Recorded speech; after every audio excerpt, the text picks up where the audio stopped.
Well, yeah, the greatest keeper of all time. I'm going to have to say Alan Knott, only because he's the one I've got to have the closest look at.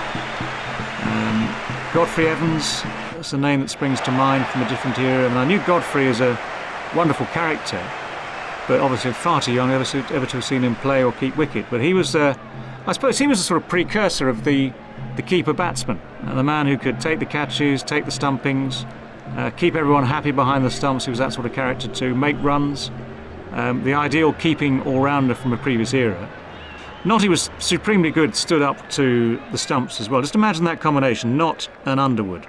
Great keeper and a medium pace left arm spinner who, when the wicket was damp, used to make that ball do all sorts of things. And Knotty would keep immaculately to Derek Underwood under those circumstances. It took real talent. I've seen him take some extraordinary catches, stood up to the stumps there, where he's had to move the gloves an awful long way. And catches that nowadays wouldn't be taken by most keepers. They'd be lucky to get a glove on it at all. And he could bat, of course. So again, fulfilling the modern requirement of being able to keep wicket and get hundreds as well. I think at the end of it all, he's my choice, Alan Knott.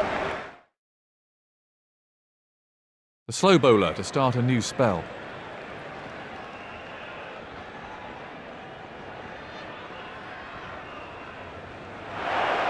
The umpires are pretty strict on wide deliveries in one-day cricket, so you need to keep the ball pretty straight. He might have got a hand to that, but he couldn't stop it.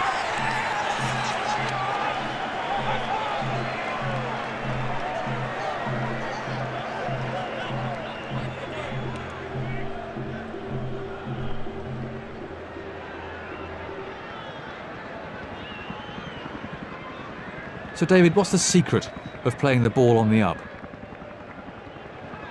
It's the same as playing any ball, actually. That's watch the ball. When you're playing on the up, the one difference is, if you haven't got a short ball or a full half volley, full toss or something like that to look at, the one difference is you're trusting the bounce off the pitch. So it obviously helps to judge your pitch right first. And if you've got a good pitch, good even pitch, you can play on the up, you can anticipate the bounce more easily. But the two mistakes rather that batsmen make sometimes are, one, they don't watch it all the way onto the bat. That's the first thing. Secondly, sometimes they try and hit the ball too hard, because playing the ball on the up is all about timing it. It doesn't need huge, great effort. You don't need to blast the ball. The off spinner to start a new spell.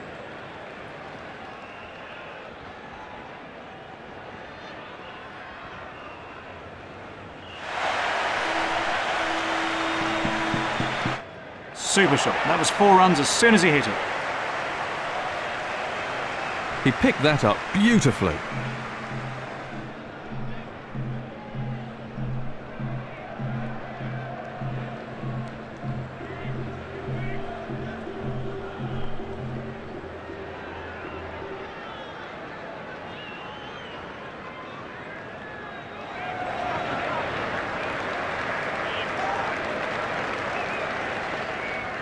So David, do you think the tendency to produce one-day wickets conducive to run scoring has affected the variety of wicket types seen in Test match cricket today?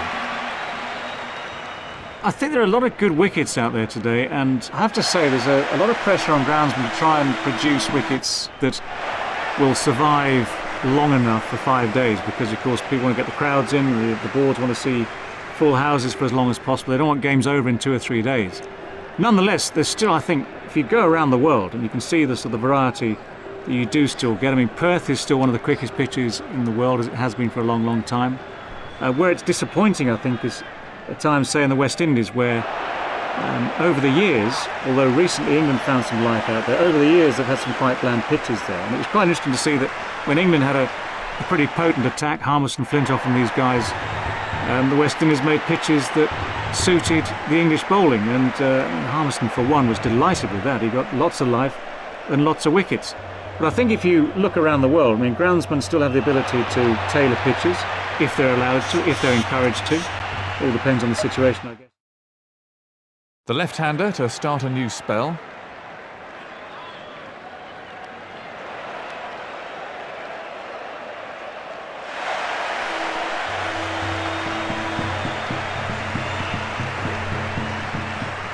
That's another single there.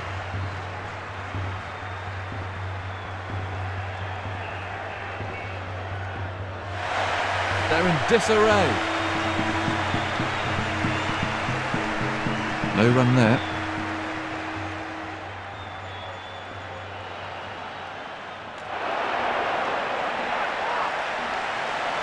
Good bowling from the spinner.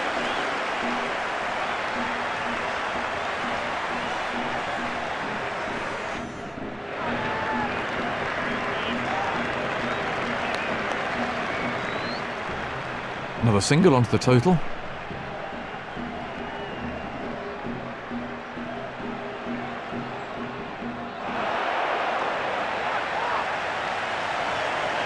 Well bowled by the left armour.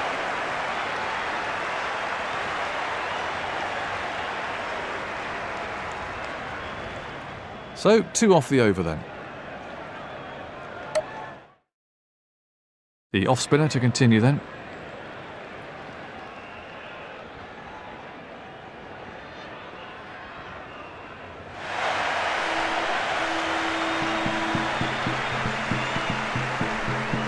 Just 1 run.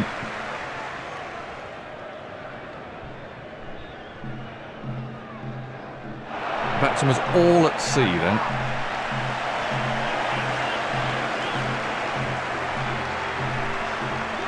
The batsman didn't look comfortable there.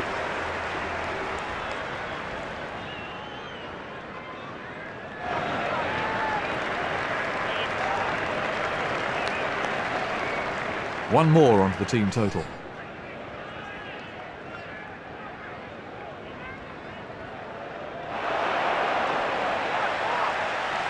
Oh.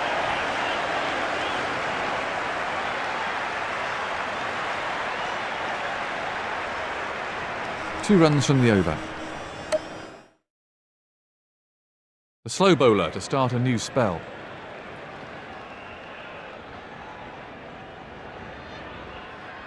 The batsman was absolutely bamboozled by that one.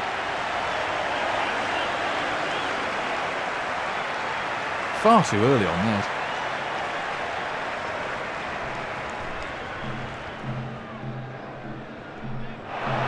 Impressive bowling there.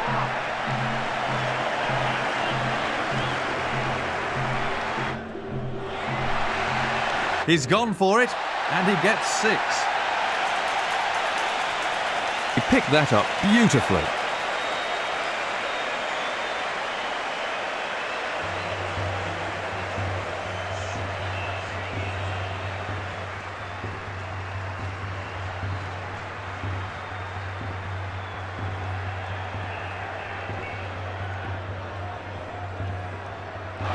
He didn't play that one very well.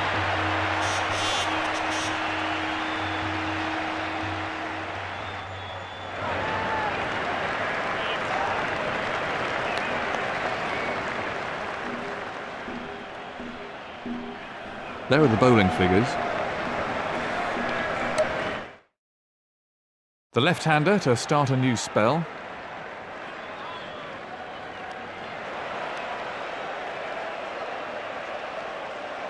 That's the 50 partnership.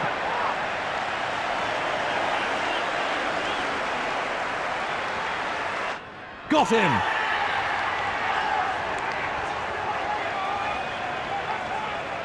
He picked the fielder out perfectly with that shot.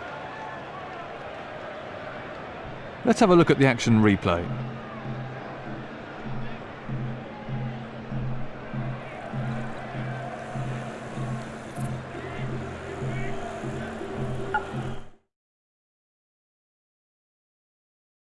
New batsman in, and absolute concentration.